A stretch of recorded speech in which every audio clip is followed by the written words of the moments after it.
This was at a time when apps were free or like $1. If you did anything Right. other than that, you were crazy. We charged $500 a year out of the gate, and people paid money for it. And so maybe 6 months in, we had our first 100 customers, and I was like, this is really interesting. We had this view that we would bundle that with our own video player, our own video hosting, but we started to see the prevalence of YouTube and new platforms popping up. Twitch was in the mix. That had spun out of Justin TV, and really made a strategic decision that if we focused on Switcher, like the way that video gets made, the creation process, and we could kind of be Switzerland when it came to where that video lives, and platform agnostic, that we could really grow something meaningful and different in the market. And so we made that bet, and I went all in on Switcher. All right, welcome everyone to another episode of the Jake Dunlap Show. We are very excited that you joined us. If you haven't tuned in, this is the show where we talk to celebrities, thought, and industry leaders to really discover their journey to success. I am super excited that you're joining us. This show is like no other. I can promise you that. You might laugh, you might cry, but you will definitely leave inspired and gain a whole new level of insight into those people that you follow, love, and admire. All right, welcome everyone to another episode of the Jake Dunlap Show. Really excited for today's guest. This man, not only was he one of kind of the early people to really understand kind of YouTube videos, which, by the way, my son showed me supposedly the first ever uploaded video on YouTube, which is like this guy at the zoo, which is the worst video of all time. This individual, I'm going to call him the OG of live streaming. I mean, for those of you who, aren't familiar with Nick Mattingly, I'm really excited to sit down, talk to him about his journey. I mean, gosh, from when you started, Switcher to now, I just cannot imagine just like all the different things that you've seen. And so I'm really excited for the conversation. Everyone help me in welcoming Nick to the show. And Nick, thanks for joining us. Absolutely. Great to be here. You mentioned YouTube. It launched my first year of college, so I'm dating myself, but You date, come on, dude. I there you wasn't go. even in college, so like you're good, dude. So cool. So let's talk about it, man. We talk a lot about the lives of entrepreneurs, what got them to this place. So you're from just outside Louisville, Kentucky. So what kind of kid were you growing up? Student? Talk a little bit about kind of the early formative years for you, and kind of what piqued your interest. I know you've kind of always kind of been interested in technology and done some other cool things. So talk a little bit about, what was life growing up for you, outside of Louisville? Yeah, sure thing. Both of my parents are educators today. My mom taught special education. My dad is at vocational school doing electrical and engineering programs. But prior to that, my dad had his own business doing electrical and HVAC. So got to see the entrepreneurial stuff firsthand from the get go. And in the summers, that's what I was doing. And because I was small, I'd end up in the attic or under the house in the crawl space. Right? He's like, you go up there, son. You But go I get up in joke I've that always attic. been wired. And yeah, it's just it's really interesting being around that your whole life from the get go. And I think in some strange way, I knew I always wanted to do my own thing. I knew I wanted it to be in media, but I had a lot of different interests and bounced around a little bit. When I first went to university, I was, I'm going to be an animator or a graphic designer. Like that's what I thought I was going to do. And ended up getting really involved with the radio station on campus, was station manager for a few years, made the jump to video, took a lot of business classes, kind of charted my own path, knowing that I could maybe piece all this together to do something that made sense. But I've got two younger brothers. We're all very different. Yeah, it's been a weird ride. Going from high school into college, I started installing projectors and AV equipment for like school systems. I think there was one summer I did like 600 installs in just a few months. Was that like your own business, or is that like as a part of somebody else? I ended up contracting for the Board of Education, so they had a lot of classrooms to get wired up. But Right.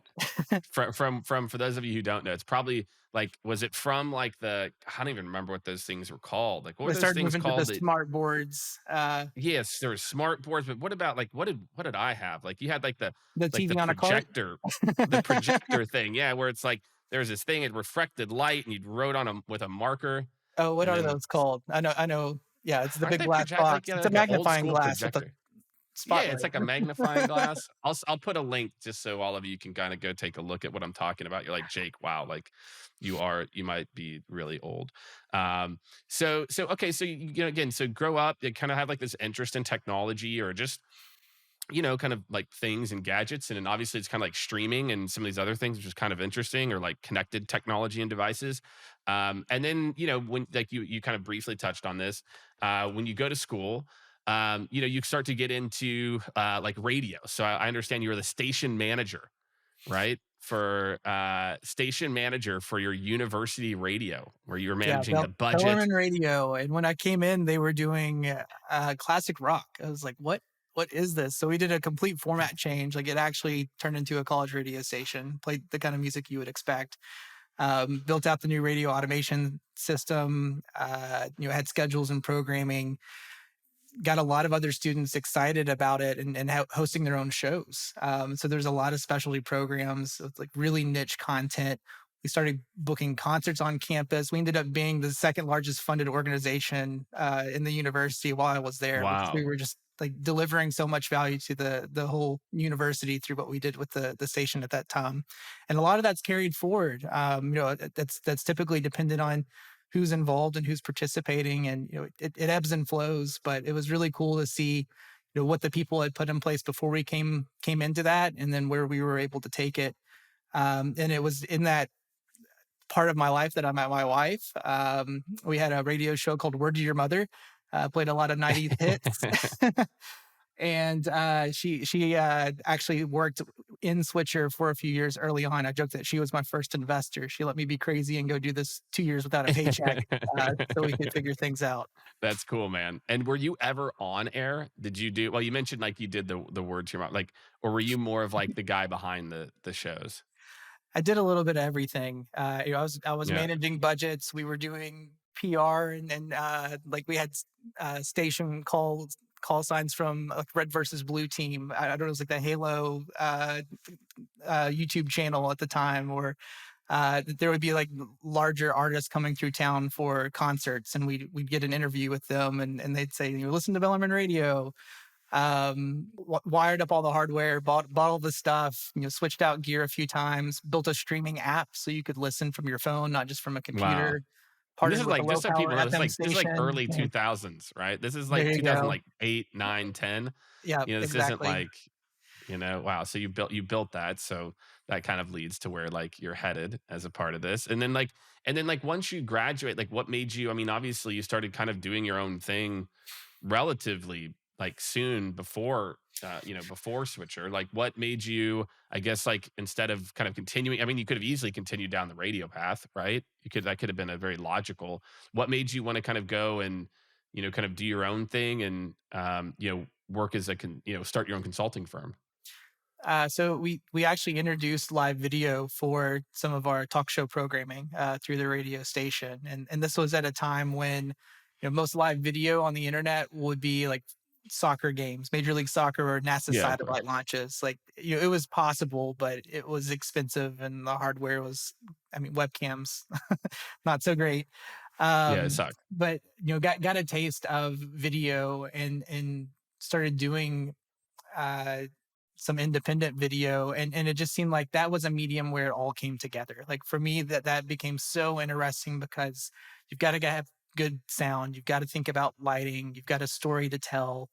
There's the things that you do before you start, and then it's just as important what you don't show after the fact. And so I really took an interest in the role that video can play, and I saw a lot of businesses that got excited about creating more online video, and not just like a hero piece of content on your website that you make Right. once, and then 3 years later you maybe do it again, but it's been outdated for 2.5 years.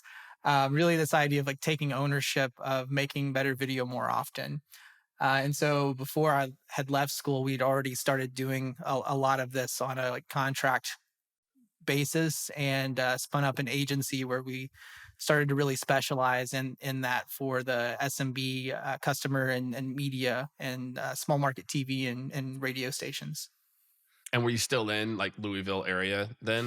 Are you Based still in Louisville, but we started to reach out a lot. Like TV Santa Barbara was a station we helped build their like Roku app and their online website, and we're doing their video hosting and really kind of made a run in that space. You worked with a lot of radio stations that wanted to introduce video. Worked with some online sites that had a big media component that were producing a lot of video content. And the interesting thing was how much interest there was around this. But as we started introducing video hosting, I got a taste of subscription revenue. It's like this isn't just the number of yeah. hours in a day. How do we do more of that? And we were reselling other solutions to be able to offer this. But if we did the work on the front end, we knew that that would follow. But what we saw is this big gap between people saying, yes, I want to do this, and having the pipeline or the stream of content where like hosting made sense for them. And so we're really trying to get people to yes a lot sooner Yeah. because where we were at that time, everyone had different budgets, they had different timelines. We're starting from zero every single time. It was a custom built solution based on their needs or working around what they already had. And that's where things really got interesting as we start to talk about Switcher and kind of the world I Yeah. live in today. We're looking for a way to get up the hardware out of the equation. And this is around the time that the iPad 2 came out. It was the first iPad with a camera. And it came around across this really, it was funny. My wife got it for me for Christmas. She comes up a lot. I was like, what is this? It's just like a dumb phone. I can't make calls with it. There's no apps yet. Right. So I found this I really cool remember that app one. where you could see video from 4 other iPhones and iPads, hit one button, and they all start recording. Um, and it was really fascinating to see something like that. I mean, it was wireless video, multicam video, and I reached out to the company, and it was one guy in Switzerland, and he had quit his day job and had started taking on development projects, but this was his pet project, one that he had built on his own. Talked about some of the work that we were doing and threw out the idea of what if you could get this thing to stream? What if we could have it do live video?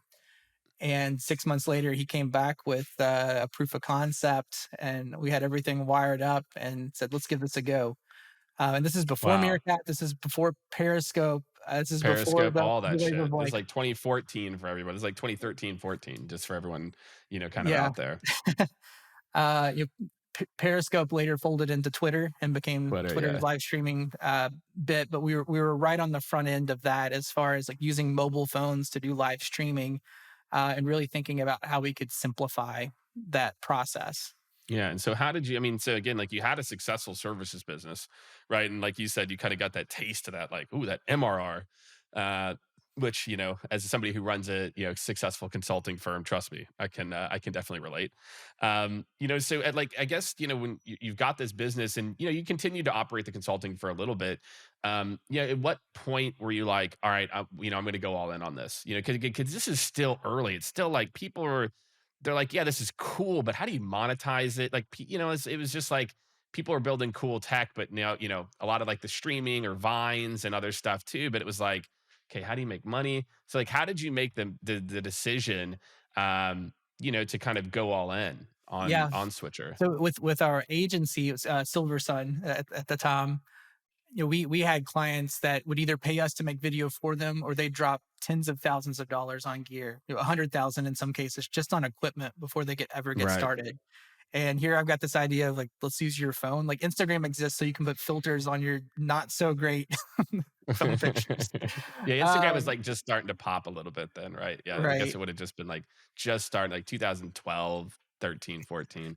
So we came up with a kind of joint venture approach with our partner in Switzerland. We would market and bundle this solution. We would sell it and support it.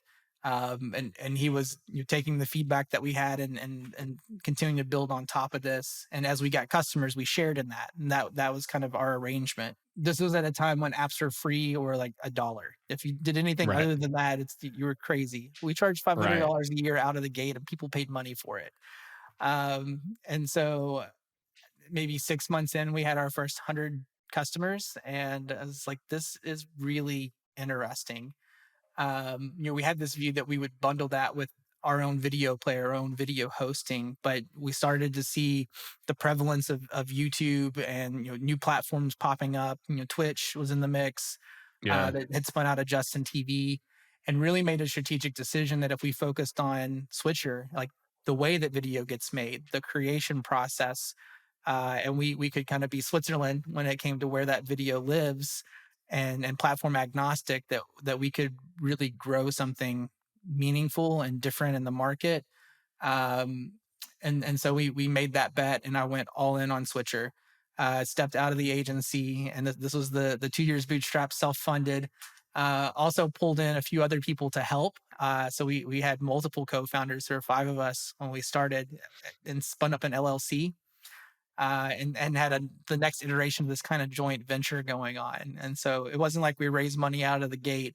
We were kind of solving our own problem. We stumbled into Right. this, and then you found a little bit of product market fit, found a way to sell it, and it was feeding itself. We had some revenue coming in, but we're putting that revenue back into the product. I wasn't paying myself. And then the other people I had helping, they had their day jobs, and they started at 7 o'clock. So I was on 24/7 around the clock. Like, this is what I did during the day, and then they're ready to work. So I'm still working. You're You up can at only do night that for too. so long.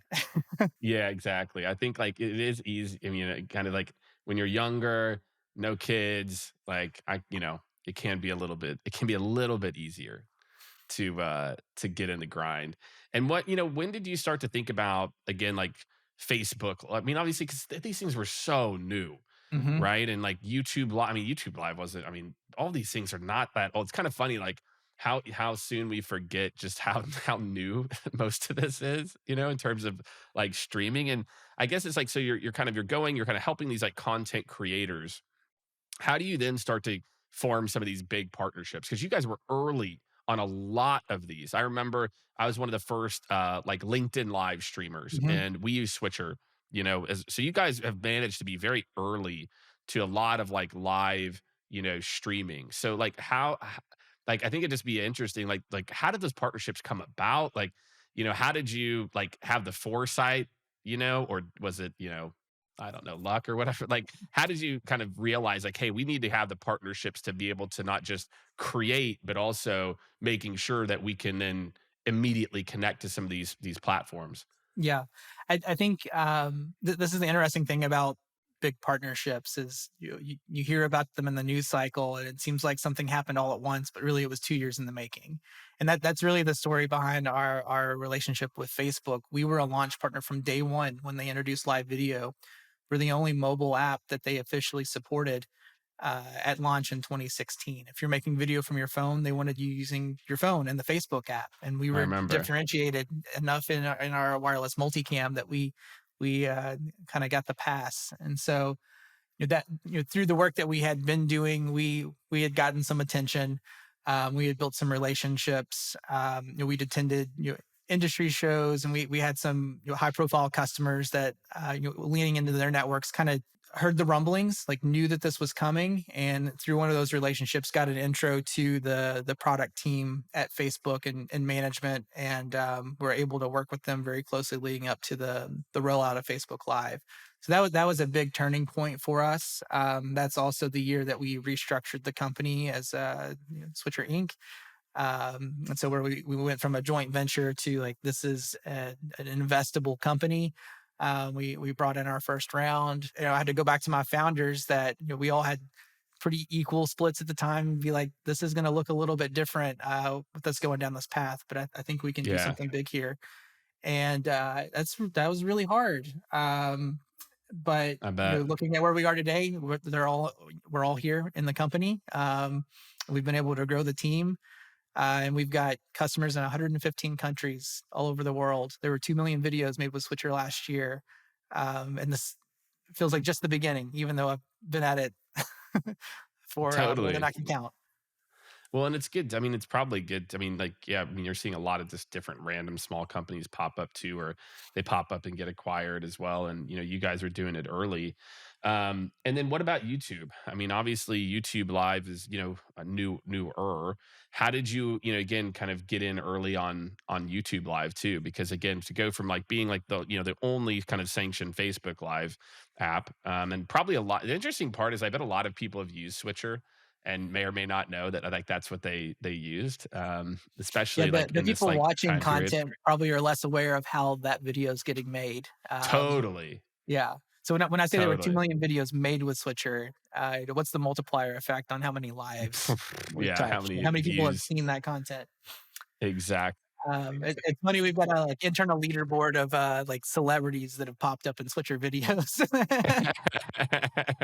Of like who's got like can you like who has the top? Like who is like what is the most viewed Switcher video? Oh gosh, that's a good question. I'll have to drop you an email Okay, all right right. offhand. You can let me know. I didn't know if there's like one of like Yeah, I'm sure I one guarantee of, it's gotta be Ronaldo. It's gotta be Ronaldo or a okay. Kardashian or something. The video with the most views on Facebook Live is the Chewbacca mom. Um, she went into Kohl's, got the Chewbacca Oh, mask, yeah. started Yeah, yeah, yeah, laughing I in her remember that. car. She ended up on Good Morning America, BBC. Oh, yeah. She's a Switcher customer. She got picked up by Hasbro. She's been on tours. She started a podcast, and we weren't involved in the making of that video, but she later discovered Switcher and became a big part of what she was doing. That's cool. So there's That's a lot of funny. cool stories like that. Oh, I bet. Yeah, especially as people start to get, like, serious about it. And so what about YouTube? So how did YouTube Live come about? Like, how did you guys get involved with that early? Yeah, so YouTube had live video, but it was really clunky. Yeah, You had to have encoders, you had to copy RTMP values, you had a lot of settings you had to turn on. You have to start streaming and like look at it somewhere else. And so I think as the shift happened for social live video, a lot of the platforms that had kind of been dabbling in that space were really forced to move a lot more quickly. right, And so through that, we saw some bigger improvements or enhancements across multiple players in the space that they just were under pressure to do. And YouTube made some big improvements that allowed us to really work against some of their APIs and support that, and being able to stream from mobile. But one that was a little more hands-on would be something like Microsoft introducing live video as part of Office 365. Like Microsoft Stream has been a thing for that's right. years. Switcher is one of a handful of options in the drop-down menu from Microsoft Stream. So you can create an event, you can pick Switcher, and start streaming on your Office 365 page. In LinkedIn Live, we were a launch partner when they introduced I live video. remember, We got to yeah. collaborate with them in the building of live video, and what would be needed to support other developers and build out an ecosystem. And I think even today we're still one of the only mobile solutions in that preferred partner list. So beyond that, we support Twitch, we support open standards, where you can use Switcher with just about anything out there. You can record video with Switcher. It doesn't have to be live. You can use Switcher as a webcam, so you could use it in Microsoft Teams or Zoom or Meet. And more recently, just within the past few weeks, we've introduced the ability to share clips on Reels and Stories for Facebook and Instagram. Really great opportunity to use Switcher on the front end for how you make video, edit while you shoot using devices you already have. Right. So you can go from your camera to put your logo on screen, bring in a photo, a video, open the app on another camera, bring in a guest, share a screen. All of this you can do on the fly as something's unfolding. And so there's no editing to do after the fact. It's all already there. And if you're recording in the first place, those best of moments you can go in and pull out and share those. And so when I think about when I started doing video, it was already a lot easier than what had come before me, and people with tapes and cutting film, or Oh, wow. having to take their DV tapes and convert it to digital. And like there's a whole other world out there before everything really became digitized. But video there's so much downtime. You're waiting. You shoot on a camera, you copy it to your computer, you edit and move things around, you watch it render, you watch it upload. We've been able to work around a lot of those pieces, and so a big value prop of using something like Switcher is making professional looking video without being a professional videographer, and really doing that in probably 3 to 5 times less time than it would be using other traditional workflows. For sure. Yeah. And again, we've used it internally as well too. So I can personally attest to it. And like what, when you think about like live video and you think about, well, some of the, I mean, you guys are doing a lot of different cool stuff too. We'll talk about Carter here in a second, but like what, how is things like, I guess like TikTok and these other, kind of shoot from, like how are you seeing kind of this, like, you like the two kind of like playing together where people are kind of doing just like that basic like real time shooting and then people are doing editing? Like, how are people kind of marrying these two things now? Yeah, I think there's really a spectrum of how content gets created, but it really lands on either end of the spectrum. It's like pull out your phone, point and shoot, check the box. It's a talking head in front of a camera or a webcam for an hour, or you pay someone else to do it for you and you bring in an agency and they're producing that content. And so we see a big green space in the middle, where we believe creators and businesses can really take ownership of making that content, do it more often, have it branded, uh, you know, be entertaining and engaging, and really share their story. And so I think it's really exciting to see what's happening on new platforms like TikTok as an example. We would view that as the next generation of creators, and that when it comes to something like live video, they are pretty limited by what they can do in these native app experiences. For Right. the most part, it's one camera. So bringing what we do to that experience, would love to have Switcher integrate with something like TikTok Live or an Instagram Live. No one has really done that yet. And so, given the way that we've led in other areas in the market, I'm hopeful that those are things we can work toward as well. Sure. I think into last year, we introduced vertical live streaming. So, most production tools for making live video, they came from the old way of doing things, and it's square video or it's landscape. Like those are the tools that are available, Yeah. and they're browser based or they're desktop.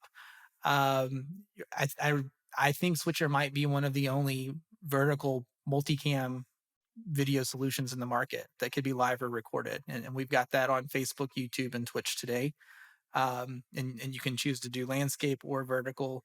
Um, and as we look at sharing to reels and stories, that's a really important Yeah. format It's as a well. critical Also part of introducing it. some reframing tools. So if you do it one way and you want to repurpose it for the other, you can box it up a little bit different for those other platforms. So for a lot of you out there, if you're nervous, maybe you're like, oh, I'm on social media and I do some of this, but I'm nervous about doing video or how do I do it? Everyone should go check out Switcher. It is stupid easy to use. Again, and like that one of the reasons we started using it is exactly what you said. We were trying, we are doing LinkedIn lives on the road and mobile, and it was really like our top kind of go-to place to do it. What's next? Let's talk about like what's next for like live streaming, right? Or even just like video and kind of content creation. Obviously one of the things that you and I were talking about before is Carter, which is like literally being able to plug into people's Shopify and buy from live stream. And so like how are you guys thinking about, again, like helping creators to monetize, and what kind of led to the launch of Carter? Yeah.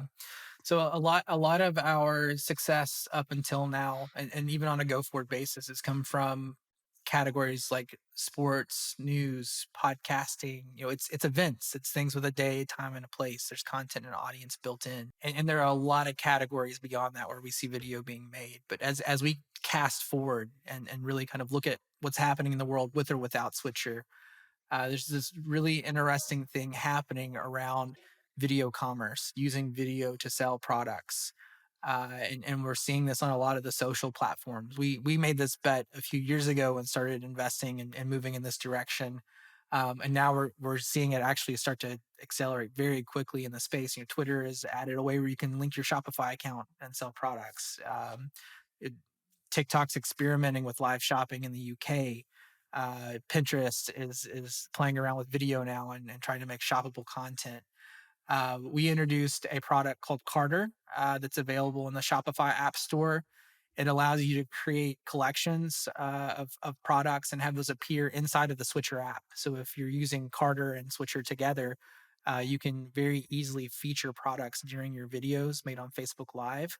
And behind the scenes, we are able to interact with audiences. So if someone wants an item, they can comment with a keyword and they'll get a Facebook Messenger uh, DM where they can check out on your website, and it's all automatic.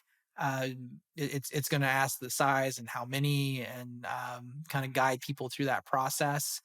And we're really excited to see where this takes the opportunity for that new category. Yeah, I think there's a lot of businesses that have seen a lot of change in the last 18 to 24 months, and there was already a race to have more businesses sell online. That has accelerated at a pace we never imagined. Businesses are figuring out how to do curbside pickup and shipments. Employees have become more diverse in the roles that they play within organizations. There's really kind of this perfect storm. And I think on the buying side, like, consumer behavior has changed. We don't necessarily use the internet just to find the lowest price anymore. Like, that's what the internet was for. It's, let's find the cheapest price I can get for this thing on Amazon or Google or wherever. And I think there's a lot of interest in supporting brands that have a compelling story to tell. Products that are handmade or crafted, things that are collectibles or memorabilia. There's entire communities that take great interest totally. in these different kind of buckets of products and services. And I think there's a big shift that will happen in North America when it comes to live selling. We've already seen it in Asia and in China. Um, Vietnam and Thailand in particular, it's unreal the role that video is playing in selling products online. There are businesses that are live 24/7 around the clock and just have hosts on Right. rotation. Um, Like the new QVC, right? Or it's the community for HS. introverts. You don't have to pick up the phone. That's right. QVC. You all can check that out if you've never seen it before. But yeah, no, I can imagine. So yeah, Yeah. Carter, you can check it out on the Shopify App Store, and if you subscribe to Carter, it includes a Switcher subscription, so you can use those solutions together. Really excited about where that can take us and what it allows merchants to do. And then on the flip side, Switcher, the product we've launched in 2014, we continue to innovate. Really excited to bring our new sharing to Reels and Stories for short form content. We've got some more tricks up our sleeves, so stay tuned. All right. What else? Like, again, so you and I talked about Carter first. What else, anything else you can talk about? Anything else where you're like, hey, this is like the next. So again, like you said, like this trend that's coming from, and a lot of I think these like live trends and some of these trends come from, uh APAC first, right? I mean, we've seen that with a lot of different, kind of areas of opportunity in terms of video and other mediums. Like what's like the new? Like what's like so again, this ability to shop, is there anything that you're seeing like additional applications or just like things that are like this is where if you're a listener and you're listening to this like and you want to be like on top of like the cool new, obviously Mhm. selling live, no brainer. Are there other things that you're seeing that's like this is a cool trend we're seeing or like that we're monitoring? Yeah. So, selling products, selling stuff is one thing, and again, really excited about our Shopify solution with Carter. I think the other side of this is services or experiences. And actually, early in the pandemic, we saw a big shift toward like Airbnb. People weren't booking Right. travel, and so you had people that pivoted toward hosting cooking classes or painting classes, or sharing something that was their passion with others and charging for it. I think as we look at the shift in the workforce and people being in the office to like remote will forever be with us. What does that mean from a community perspective, from a culture perspective? How do you bring your team members together when they're all somewhere else? And we're seeing a big corporate initiative in hosting these online experiences to bring teams together. We've got a customer that has Netflix as a client, and they will do an online painting class, for hundreds of employees, and like Switcher can be a part of how they share those stories and experiences. Mars that makes candy, they have the factories where they make this product, and you can see the behind the scenes, or they'll send kits out to employees and they can make it along with them. And it's not just within corporate culture, we're seeing consumers do this too. It's like, I haven't gone on a vacation in 2 years, maybe we can like do something fun tonight. We'll order some wine from the shop, and then we'll talk to the store owner, and they'll tell us about the Right. vineyard where it came from. And I think that's something that was already happening in bursts, but something special happened with that over the last 2 years. And I think it's created new content and new ways of telling stories. We're all much more comfortable being on camera. Yeah. The number of Zoom calls that happen every single day. Tell me about it. Live video is like public speaking on steroids. You take the number one fear of most people in the world, and you're amplifying that. Like, what if people watch? What if they don't watch? What if I do something stupid? Like, that stuff's gonna happen. It's okay to make mistakes. We learn from it, and I think what we've found is everyone has a perspective. They have a point of view. We as humans are storytellers, and why not put that out there for other people to share in it? I think there's a lot of communities that are really coming together, and I think community is probably the other pillar here. It's like, Right. how do we bring people together through video? And there's a lot of good that can happen in the world through that. We've seen this with some of the fundraising campaigns that have happened with Switcher, and not just in like annual fundraisers or days of giving, but like persistent, constant awareness around initiatives, and having people really buy in to support those creators and ideas, and really help make change happen in the world. Yeah, that's awesome. Yeah, I think I think you're 100% right. This idea of like the mix of the brick and mortar, or not being able to be at the brick and mortar, and kind of online plus physical experiences as we kind of start to come back. I 100%, those are the things that are here to stay. It's just so cool, the different things that you can experience now. And we've, been able to really treat them as experiences versus, just like I'm in front of a camera, or I'm in front of, just watching something as well too. And then I know in your personal life, you guys are getting ready to go on some trips, that you basically have got a retro camper, right? So tell me about this retro camper. So we're going to start as we start to wrap up here. Let's get to know kind of Nick 2.0. You got two-year olds now, right? Like, Yeah, tell me about like what, like how you're thinking about the personal side of this too. Obviously, Switcher's rolling a lot of cool things. What's new on the personal side? yeah, we've got two girls. They turned two in September. So mid pandemic, we doubled the family and more than doubled the business. We don't do anything halfway around here. Uh, they're a blast, and we're looking to get back out in the world. We got a 1966 little retro Scotty Servo camper, Cool.